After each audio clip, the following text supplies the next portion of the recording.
Hey, Al Scott here for Whole Food Multi-Complete at WholeFoodComplete.com. Whole Food Multi-Complete is an entire supplement program in one bottle containing 100% RDA of vitamins and minerals, plus live probiotics, digestive enzymes, antioxidant herbs, energy nutrients, and more. It's made in America using real foods and live probiotics. No chemical synthetics. It's soy-free, gluten-free, and independently tested and verified. They're so sure you'll love it, they're taking 20% off your first order with coupon code Scott Horton. Satisfaction is guaranteed at WholeFoodComplete.com.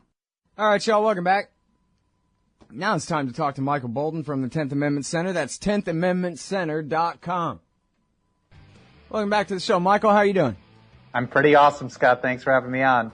Very happy to have you back on the show. I like this project.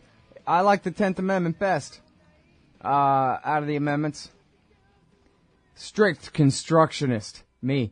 Let's talk about the elections. Now, I don't care about Republicans and Democrats, and I know you don't. I don't care about red and blue, and I know you don't. But I do care about, same thing as you, the decentralization of power and, the benefits to liberty for the people of this country. And so it seems like, according to y'all's press release you put out here from the 10th Amendment Center, you've got some good news for me from the election, which must not have anything to do with John McCain being the new head of the Foreign Affairs Committee. Oh, I didn't even realize that. That's horrible news. I mean, I know Giraldi reminded me of that yesterday. I thought, oh no.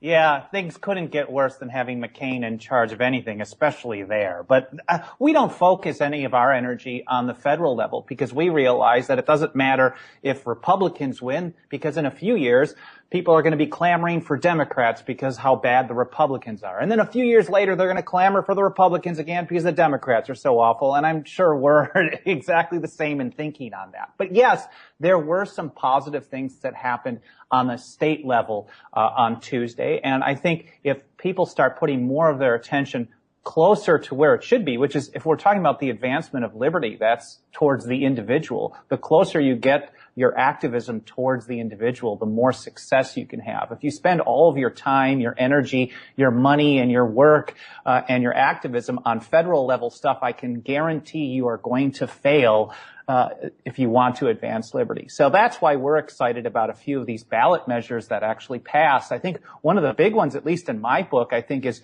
Measure 91 in Oregon. The fact that they are now, along with Alaska, third and fourth states to fully defy Washington, D.C. on the issue of marijuana prohibition. I think this is huge and it's instructive because if you look at a city like Denver, Colorado, where that state legalized 2 years ago, there are now 400 stores in operation in flat out defiance of federal law. Congress says it's illegal. The executive branch says it's illegal. All the federal agencies say it's illegal. The IRS is trying to get involved to try to shut this down. But still, when you open the door and you allow the market to grow, and yes, I intended that pun, that shows that the market is going to overpower the strength of even governments.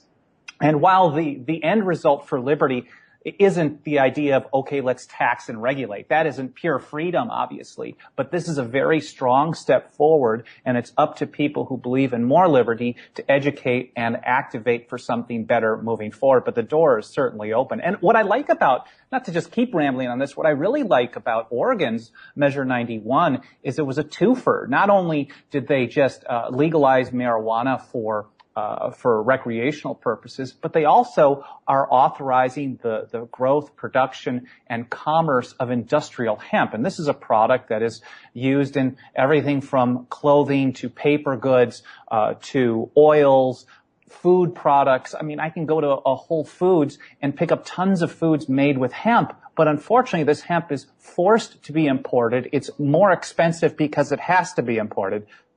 And that's positive news all around. Yeah. Well, certainly a big part of what's so important about it is just proving that it's okay. Look, you can do it. I mean, I got to say, I'm amazed. I don't keep up with this kind of thing, and so I didn't even realize that it was on so many ballots. And I'll note that where it lost in Florida, I read they had to get 60% to pass it in Florida. They had 58, but that wasn't good enough. I mean, Florida is a place where you wouldn't expect something like this to have positive results, but yeah, 58% is huge. The interesting part, just a side note, a state constitutional amendment was passed in Florida a few years ago that got like 51%. That now requires everything to get 60%. So the whole idea of this whole voting thing is very convoluted and messy, but sometimes things do end up with very positive results. And a few things happen in Arizona, I think, that are just as positive, if not even better. Sure. Do tell about Arizona then. So Arizona, there's two. The less big one was Proposition 303. This is a new state statute approved by the vote of 78% to 22%, where they are, in essence, nullifying some FDA restrictions. They are going to allow, and they're basically taking a page out of the medical marijuana playbooks, what happened here in California back in the mid-90s, saying, you know what, there are some people who are extremely ill, and they want to use certain products or medicines, but the FDA does not allow it. They're called experimental medicines. So this was called the right to try ballot measure. That now Arizona is basically saying, even if the FDA doesn't approve it, in our state, if you fit certain, and I don't know exactly what the parameters are, I'm sure it's very limited, but they are opening the door, it's foot in the door saying, you know what, even though the FDA is not allowing it, we're going to allow it within our state. And I think that's very positive. Oh, man, that is so huge. I had not heard about that at all. But first of all, that is such an important issue for, for all people of all ages and all different descriptions all across this country. The crime of the FDA, some of the stuff I've read about that, and the hundreds of thousands, maybe millions of people killed by their neglect, and, the way that they run that system. It's an absolute nightmare. Beyond what I think people could imagine. It's a nightmare, the FDA system there. And so, one, that is huge just on the face of it, that people in Arizona are going to have that route around. And I do hope that, medical companies are going to start picking up and moving there, making sure, doing whatever they can to make sure that can happen.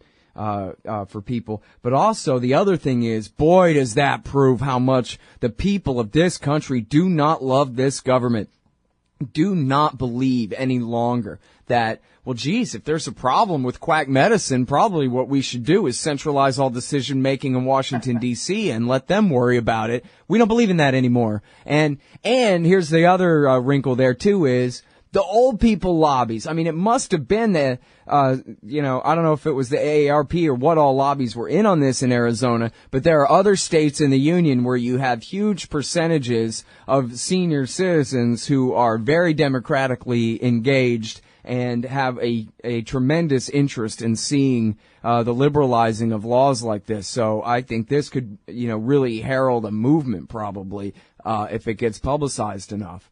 And interestingly enough, that one passed. The vote was 78% to 22%. I mean, it was just an absolute crush. And I do believe, and I'm not 100% certain, but I believe that two other states have already passed similar legislatively passed statutes along this line, Colorado and Louisiana. I don't know if they're effectuating it or what, but the way I look at it, and living here in California, I watched it happen. This is basically how the medical marijuana movement started. It was very limited. They passed it. They said, oh, you can't do this. Oh, it's just ceremonial. It's a nice symbolism. But eventually some business person decided, you know what? Now that they passed this thing, I'm going to open up a store. And when that store opens up, the market comes to it. It creates money. It encourages people to do the same. And then another store opens. So I do hope that this will follow that same path. It does remain to be seen how things are going to go, though. Yeah. Well, of course, the feds have so much influence over the companies that they'll have to stay in line one way or the other. But then again, there are a lot of new biomed companies around. It's not such a stagnant industry. Anyway. Yeah, I don't know the industry all that well. What I do know is that the FDA is evil. And where I actually learned a lot of what you're talking about is reading old articles at harrybrown.org. Harry wrote a lot of stuff about the FDA and how the FDA kills. So I'm sure a lot of that stuff is still archived. Yeah. I'm trying to think. For some reason, I'm thinking what I read was at independent.org. And then, but also it was reinforced this with talking with Anthony Gregory about this, about where, yeah, it could be in the millions and millions of people killed by the FDA, more than even killed by the Pentagon. Hang tight. We'll be right back with Michael Boldin from the 10th Amendment Center, 10thamendmentcenter.com in just a sec. Hey, all Scott here. If you're like me, you need coffee. Lots of it. And you probably prefer it tastes good, too. Well, let me tell you about Darren's Coffee Company at darrenscoffee.com. Darren Marion is a natural entrepreneur who decided to leave his corporate job and strike out on his own, making great coffee. And Darren's Coffee is now delivering right to your door. Darren gets his beans direct from farmers around the world. All specialty, premium grade with no filler. Hey, the man just wants everyone to have a chance to taste this great coffee. Darren's Coffee. Order now at darrenscoffee.com. Use promo code Scott and save $2. darrenscoffee.com. Hey guys. Welcome back to the show. I'm Scott Horton. This is my show, The Scott Horton Show. I'm at scotthorton.org. Sign up for the podcast feeds there, whole show or interview-only feeds there. Join up the chat room, scotthorton.org/chat. Follow me on Twitter, at Scott Horton Show, etc., things like that. Use your Google. You can find me. I'm talking with Michael Boldin. He is at the 10th Amendment Center, 10thamendmentcenter.com, and the headline is States Flex Muscles, and more like people of states through direct ballot initiatives. Flex muscles assert sovereignty in midterm elections. Again, 10thamendmentcenter.com. And now we're talking about Arizona, and you're telling me that they approved this thing, telling the FDA to go to hell. They can try experimental medicines if they want to, that kind of thing. But now, according to your press release here, there's a lot more to it than that. Was it it's an entirely separate thing? Or, yeah, or it's the same thing that just says, actually, well, what does it say, this Prop 122? It's a whole separate one. It's a state constitutional amendment, so it's part of the state constitutional now, where they put together a mechanism for the people of the state of Arizona to, in essence, reject any federal participation and enforcement of federal acts within the state of Arizona. So they're basically taking this idea that comes all the way back to James Madison, who said, you know, when the federal government does stuff you don't want it to do, whether it's unconstitutional or just bad policy, the number one thing that he recommended was the word repugnance. And in the definition of the time, that meant disobedience. A refusal to cooperate with officers of the Union was the exact quote from James Madison. And now in the Arizona state constitution, they now have a mechanism for basically a federal policy review to say, you know what, this can be initiated by a vote of the people through ballot measure, through state legislation. We're going to pick and choose federal acts and say, now we're not going to put any resources towards it. And this is a very powerful thing because most federal programs, most federal regulatory schemes rely extremely heavily. I mean, that's just so heavily on resources on a state level enforcement. So when there's a federal gun measure, for example, that's enforced, it may be like 1 or 2 federal ATF agents that go out on a federal raid, but 10 local police that are basically carrying all the water. The same goes for marijuana dispensary raids. There may be 1 or 2 federal DEA agents, but it's the local people that actually do all the hard work. And if a state now that they have this mechanism in Arizona, and it's very obvious, and it passed. It was a close vote, but it passed. Now they can actually go ahead and turn around and start using it on stuff. That remains to be seen. I know the people who funded it. One of the main guy who put up his personal money and mortgaged his house, Jack Biltis, he's a member of our organization here at the 10th Amendment Center, and he's told me that, you know, this isn't just some grandstanding thing. He has plans. I don't know exactly sure what he's going to work on first, but he's like, Michael, this thing passes, we are going to use it immediately. And so hopefully we'll see that happen starting and now, so January. how broadly is it written? It allows for new referenda, but what about the state legislature if there's something that they want to go ahead and side with the people versus the feds on something? Certainly, and it just but the thing is, you can't really trust politicians, and states could do this all the time. They could, in essence, just pass a bill saying we're not going to participate. Right. But politicians tend to be pretty weak-kneed, and they don't like doing stuff unless they're really pushed to do it. But well, and this is declaring a doctrine that, yeah, you're damn right, and we're going to keep doing things like this if we want, and we know you object, but we object. So how do you like that? Yeah, and it's part of the state constitution now, too. So it's a pretty big deal, and it makes it pretty out in the forefront. And I do like the idea that they have also turned it into, can be initiated by the people. It was set, so they've already had individual or grassroots initiated ballot measures, but this lowered the threshold, so it no longer has to be funded just by rich people or people who probably benefit a lot from the power of the state, but it can be more of a grassroots project. It's a much lower threshold to get it done. Man, yeah, that's a huge one. And now, can you talk to me a little bit about California? I read that they made virtually all drug possession misdemeanor offenses at worst now. I actually just saw the headline this morning over at libertycrier.com, but I don't actually know the details on it. What I do know is if that really is the case, that is massive. Again, we're talking about the partnership between state and federal. Well, the federal government doesn't want anybody to do anything that they make their own choice. That's the way I look at it. Right. And most of the states are like that too. But when you see something positive like this, if California really is going to stop doing this, that means it's not only going to affect and improve policy and liberty in California of all places, but it will also have a strong impact on whether the federal government is going to be able to carry out what they want to do. Another twofer, and I think that is really positive. I do have to look into details to see how it's really going to play out.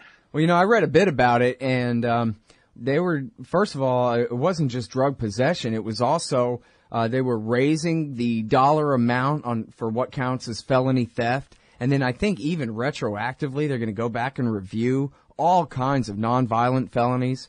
But then, drug possession up to pretty major amounts, I think, is still is now a misdemeanor, and they're going to go back and apparently review and start letting people out who are in there on felony possession only charges. From what I read of it, I'm trying to remember where I read it, which website it was.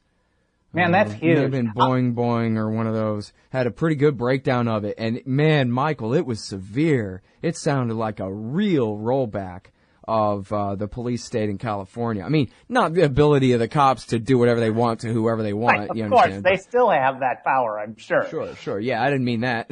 Not all-encompassing, but just penalties on some of these crimes have been greatly relaxed, it looks like.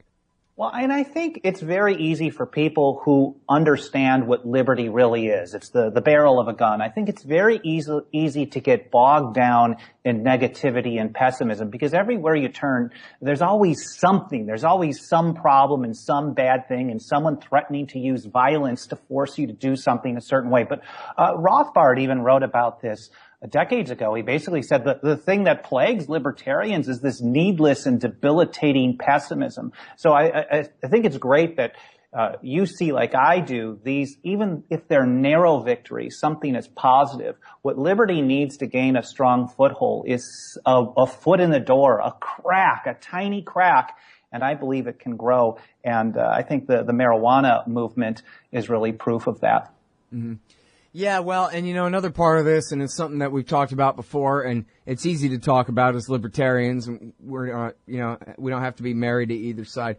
It's always good to try to, confuse the issue for a run-of-the-mill liberal or conservative nationalist in order to set them straight a little bit. Of course, the liberal nationalist knee-jerk is that, anything quote-unquote states' rights at all or anything perceived like that is really just an excuse to oppress black people or something like that. And then, of course, I know, as you always do, you hit them right back with sanctuary cities and legalized pot and the right to die in Oregon and whatever other kind of left-wing issues, that these are all outright nullification and interposition, and you are for them all, aren't you? And then they go, I guess, yeah, I have to be. And then, of course, for the right wingers, you got to argue gun rights and other issues that, are more along their lines. But, I think people just, we all go to government school. Most of us go to government school, and we just kind of learn it from such a young age that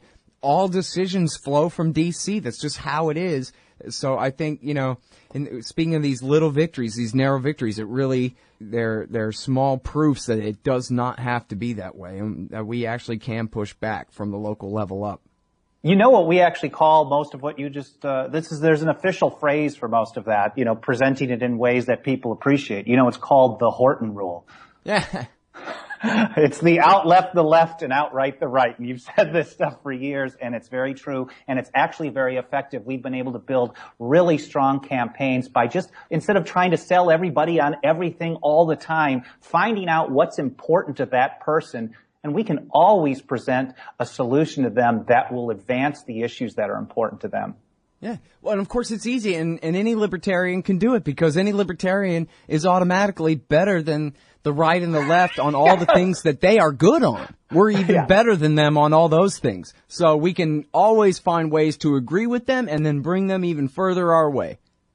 Absolutely. I recently had a friend who's a pretty staunch, like old school conservative guy who basically warned me against, working with any Green Party people. But I'll tell you what, sometimes the Green Party folks are the best people that I can find, especially in comparison to the mainstream Republicans and Democrats on issues like spying and war. I don't agree with them on economic issues, but I certainly can create that coalition and work to get something done. And even sometimes on environmental issues. I met a Green Party guy at a Ron Paul barbecue once who was all about civil lawsuits instead of regulation, much more libertarian take on enforcing restrictions against pollution. So I'm sorry we're out of time. You're great. Your organization is great. 10thamendmentcenter.com. Michael Boldin, everybody. Thanks, Scott. Oh, John Kerry's Mideast peace talks have gone nowhere. Hey, y'all, Scott Horton here for the Council for the National Interest at councilforthenationalinterest.org. U.S. military and financial support for Israel's permanent occupations of the West Bank and Gaza Strip is immoral, and it threatens national security by helping generate terrorist attacks against our country. And face it, it's bad for Israel, too. Without our unlimited support, they would have much more incentive to reach a lasting peace with their neighbors. It's past time for us to make our government stop making matters worse. Help support CNI at councilforthenationalinterest.org.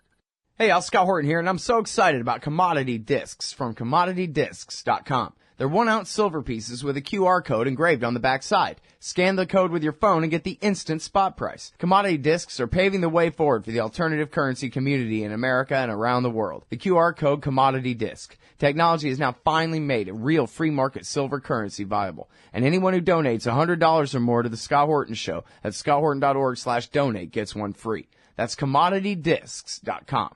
Hey, y'all, Scott Horton here for wallstreetwindow.com. Mike Swanson knows his stuff. He made a killing running his own hedge fund and always gets out of the stock market before the government-generated bubbles pop, which is, by the way, what he's doing right now, selling all his stocks and betting on gold and commodities. Sign up at wallstreetwindow.com and get real-time updates from Mike on all his market moves. It's hard to know how to protect your savings and earn a good return in an economy like this. Mike Swanson can help. Follow along on paper and see for yourself. wallstreetwindow.com.